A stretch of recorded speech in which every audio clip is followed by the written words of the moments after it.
嗨，我好久没有来到户外了。我现在人在新店的山上，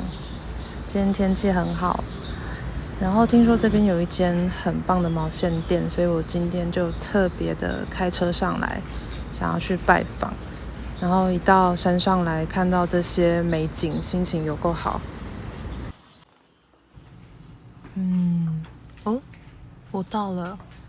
没错，就是这里。这就是我今天要来逛的毛线店，极简生活。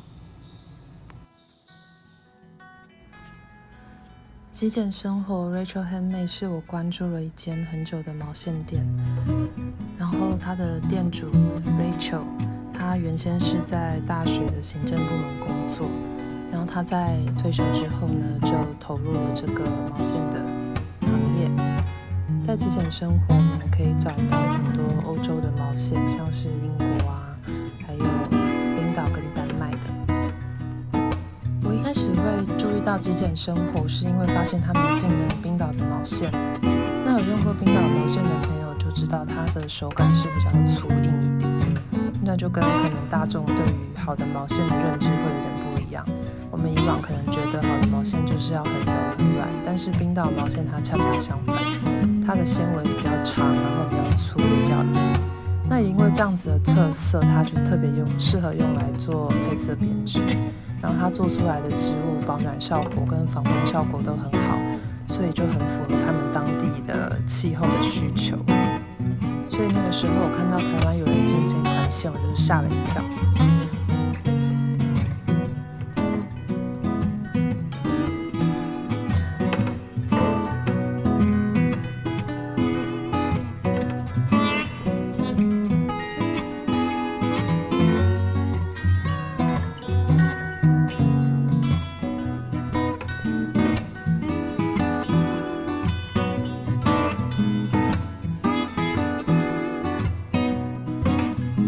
在极简生活，光是来自英国的毛线品牌大概就有7到8种选择，而且款式跟颜色都很齐全。然后他们也有进一些手染线，像渐渐墙上这个品牌呢，就是常常卖到缺货，很漂亮。这个架子上就是 Rachel 跟他的朋友们做的 sample， 我手上这件就是冰岛毛线做的外套。然后我刚刚还有发现一件背心很可爱，是这个是 Sharon Wool， 它有染这个紫色点点，然后这件外套也很漂亮。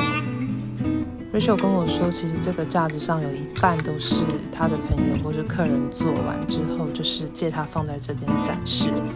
我就说，哇，那你的人缘一定是非常好，因为如果是我自己做的作品，都舍不得放在别人那边。这个是我很好奇的一个牌子，然后今天终于看到本尊，然后特别喜欢这个 Sharon Wool， 它有染这个好可爱的 speckle， 而且很多颜色。我刚刚在那个 sample 架子上拿起来的那件背心，就是用这个线做的，真的好漂亮哦。这个是好多颜色的袜线，其实我蛮喜欢这样素色的，简简单单也蛮好看。然后这一面墙都是英国一个非常大的品牌的毛线，他们家的线也很适合做配色编织。这边这个是极简生活的自由品牌，然后它是使用来自立陶宛的麻做成的筒状线，颜色也很多，我觉得很适合用来做一件短袖的衣服，就是适合现在这个气候。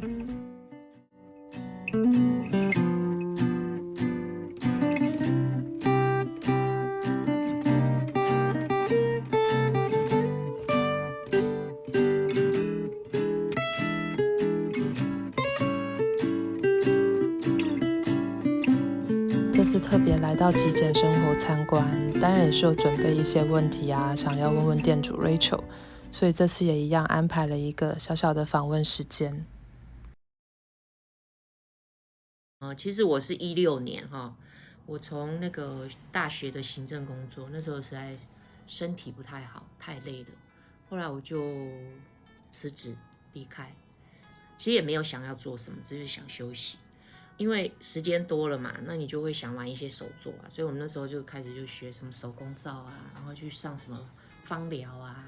然后还有去朋友会教我们编织，从钩针开始。可是钩一钩织一织之后，发现这一块真的是还蛮疗愈的，就是你的心情那时候会比较容易平静下来。后来就开始就织了之后呢，就会发现你对有一些东西就会欧美的东西你会很有兴趣。所以呢，后来就开始就找一些欧美的线材。其实那时候还没有非常会织，但是是从进线材之后，我就开始一路自己慢慢自学这些东西。因为我那时候其实对那种配色的编织很有兴趣，查了资料你会发现，就是要纯羊毛这一块的去做配色，你可能会觉得说那个效果会比较好。所以我后来就是因为我先生有公司嘛，然后我就跟他说，我可不可以去找一些这种适合我织这些东西的线材。我先生那时候他也没编织，他是做他自己的，然后我只是想说，如果有这个管道，我可不可以自己进？他就说你就试试看，那我就试。因为我那时候对冰岛非常非常喜欢，然后我就找到冰岛的线，就是这个冰岛的线，然后我就试用看看，就说我真的很喜欢那个感觉。然后因为进了以后，你其实东西要有地方可以让人家看到质感，尤其冰岛的很扎，人家会觉得说刺刺的扎扎的，你要让他摸到感觉以后你再买，他才不会觉得说好像受骗上当的那种感觉。因为它真的有它的特殊性，需要推广。对，没有错。后来我就想说，那需要有一个空间。那刚刚好那时候，我们在社区，我弟有一个房子在上面，1楼是空的，他就说那你那个场地就可以借我放那个毛线，让人家可以来看。所以我那时候才成立那个工作室的，是这样开始的。对，其实我出发点都是配色编织，就是对那一块特别有兴趣，就找到那个 Shetland 的羊毛。后来我有去英国看展，后来发现英国的羊毛太有趣，因为它羊品种太多了，所以我那时候刚开始接触蛮多都是英国的品牌，后来才慢慢就是比如爱尔兰的啦，然后北欧的啦，这些才慢慢进来。所以其实一开始最吸引我就是配色编织，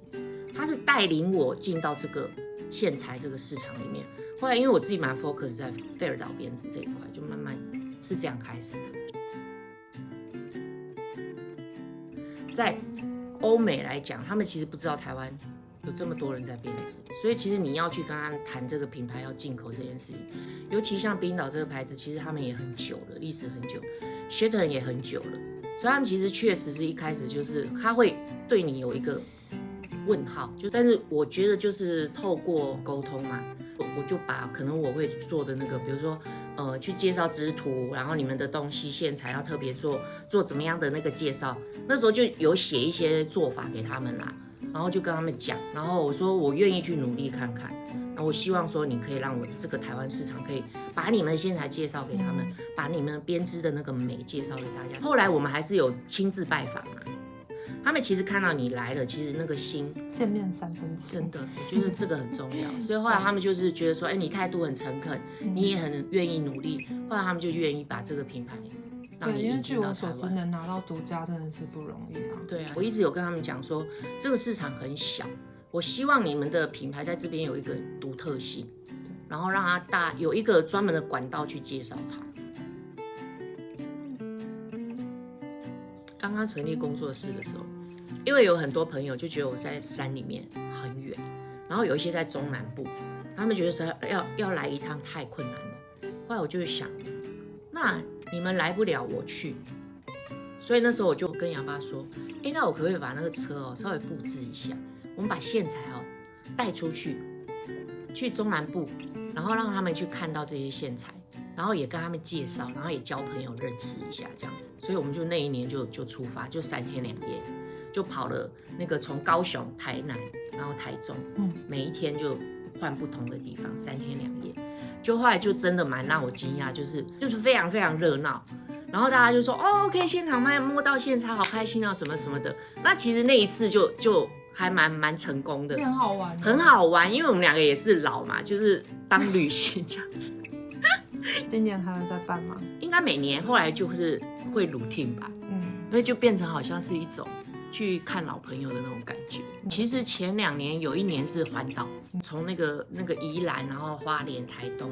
然后这样屏东这样子上来，我记得是5天4夜。但那次真的后来把我们回来，把我们2个整惨了，我们累死了，然后昏睡1个礼拜。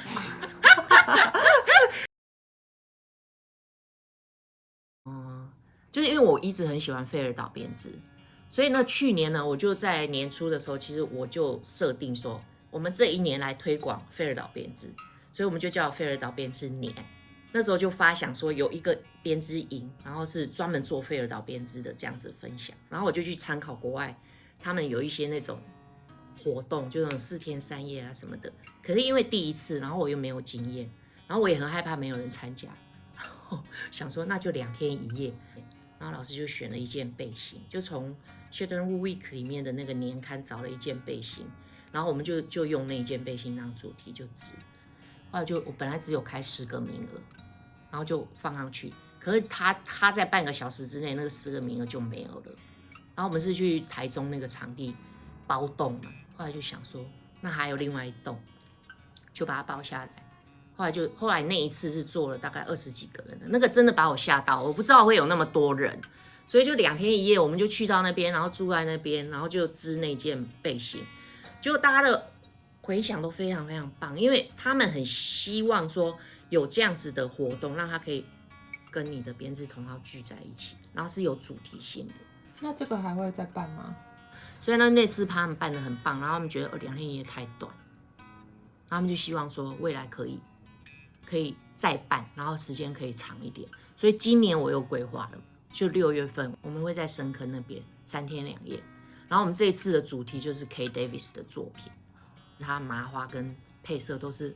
他很棒的那个设计。后来老师挑了4个作品，2个麻花，2个配色。那参加的人呢，做法就跟上次只有1件背心的不一样，你可以选。所以这次已经报名完了，然后大概就是也是20个左右，3天2夜。因为我们其实没有想要做到非常非常大，但是我就是以现在的规模来讲，我觉得还蛮能 handle 的。以后会做什么？其实我真的讲，我没有什么那么远的愿景说要做什么，但我要做开心的事。就像我们会每个月会有一个编织聚会，我们就把它叫做一边玩一边织。这个也是在那个过程中，大家有这种聚会那种分享开心的，才慢慢酝酿出来的。很希望说这个工作室不是只有说你提供线材，你要让很多人认识编织，你要去把编织这件事情推广出去。这个是我未来我觉得我一直会持续做的。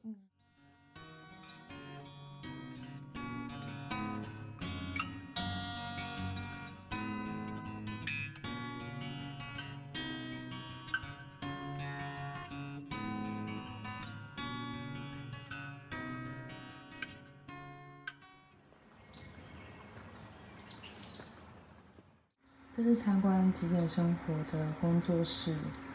我觉得意犹未尽，就是那个整个工作室的氛围，然后还有周遭的环境，都让人觉得很舒服。那有可能是因为我很久没有去山上，所以这一次去这样一趟，心情就特别好。然后这个就是我这一次从极简生活带回来的。我想，如果有认真看前面影片的朋友，应该都猜到我带了什么回家。就是这个 The Craft 的这个点边 Speckle 的线，刚好架上就剩下这2个，然后我就挑了它们，因为我觉得我女儿应该会喜欢这个颜色，可以做一个背心。哦，真的很漂亮啊！这一系列我都好喜欢。然后还有这个袋袋，这个袋袋是 Rachel 送给我的。其实呢，我带回来已经几天了，然后第一时间它就已经被我女儿抢去玩，当她的包包。然后我现在是跟她借回来拍影片。可爱的 I'm a Knitter 包包，谢谢 Rachel。我接下来呢还有安排要去一个很精彩的地方。不过这边就先卖个关子。好啦，谢谢你们。你们品牌的特性在哪里？哦，可是箱子倒下来， NG 插画面曲。